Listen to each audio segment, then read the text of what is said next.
السلام علیکم ورحمۃ اللہ وبرکاتہ۔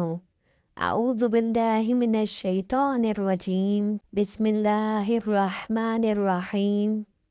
رب اشرح لی صدری ویسر لی امری واحلل عقدۃ من لسانی یفقہوا قولی۔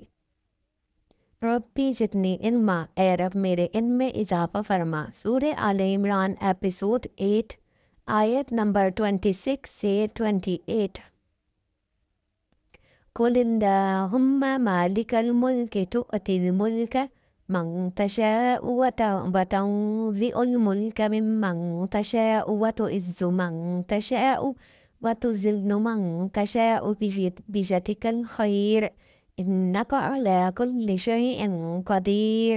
آپ کہہ دیجئے، اے اللہ، اے تمام جہان کے مالک، تو جسے چاہے بادشاہی دے، جس سے چاہے سلطنت چھین لے، اور تو جسے چاہے عزت دے اور جسے چاہے ذلت دے۔ تیرے ہی ہاتھ میں سب بھلائیاں ہیں، بے شک تو ہر چیز پر قادر ہے۔ Say, O Allah, honor of sovereignty,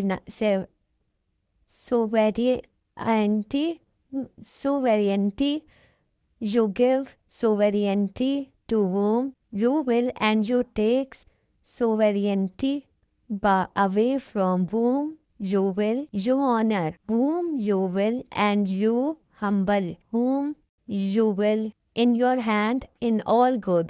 Indeed, you are over all things competent. تولج الليل في النهار وتولج النهار في الليل وتخرج الحي من الميت وتخرج الميت من الحي وترزق من تشاء بغير حساب۔ تو ہی رات کو دن میں داخل کرتا ہے اور دن کو رات میں لے جاتا ہے۔ تو ہی بے جان سے جاندار پیدا کرتا ہے اور تو ہی جاندار سے بے جان پیدا کرتا ہے۔ تو ہی ہے کہ جسے چاہتا ہے بے شمار روزی دیتا ہے۔ You cause the night to enter the day, and you cause the day to enter the night, and you bring the living out of the dead, and you bring the dead out of the living, and you give provision to whom you will without account.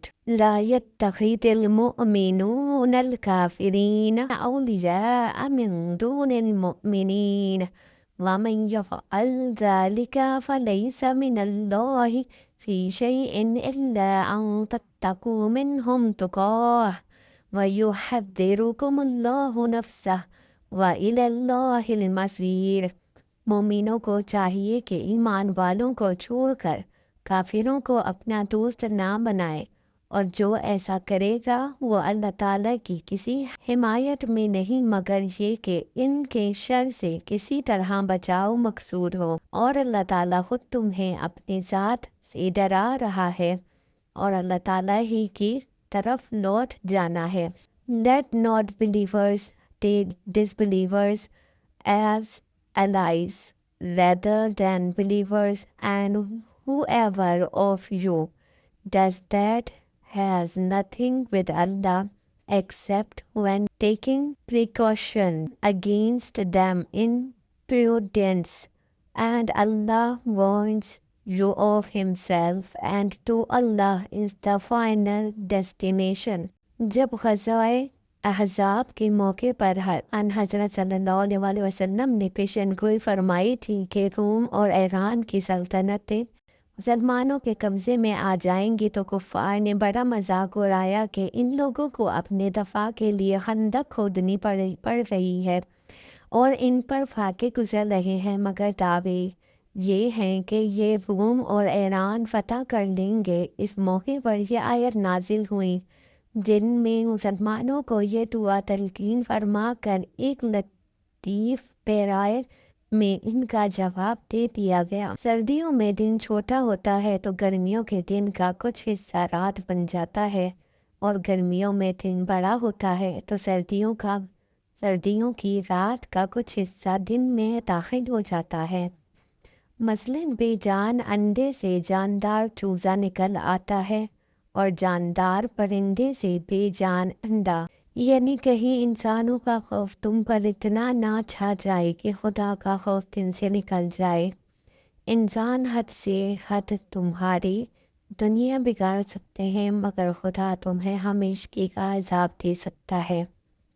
لہٰذا اپنے بچاؤ کے لیے اگر بدرجہ مجبوری کبھی کفار کے ساتھ تقیہ کرنا پڑے تو وہ بس اس حد تک ہونا چاہیے کہ اسلام کے مشن اور اسلامی جماعت کے مفاد اور کسی مسلمان کی جان و مال کو نقصان پہنچائے بغیر تم اپنی جان و مال کا تحفظ کر لو، لیکن خبردار کفار اور کفار کی کوئی ایسی خدمت تمہارے ہاتھوں انجام نہ ہونے پائے جس سے اسلام کے مقابلے میں کفر کو فروغ حاصل ہونے اور مسلمانوں پر کفار کے غالب آ جانے کا امکان ہو۔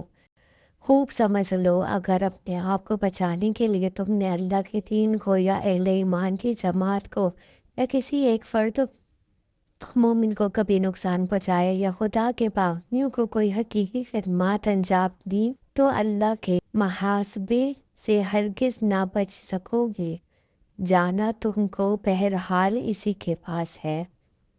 تو یہ تھی جناب آج کی ہماری تلاوت اور اس کی ٹرانسلیشن اور تفسیر۔ آپ کو میری ویڈیو پسند آئے تو اس کو لائک، شیئر اور سبسکرائب ضرور کریں۔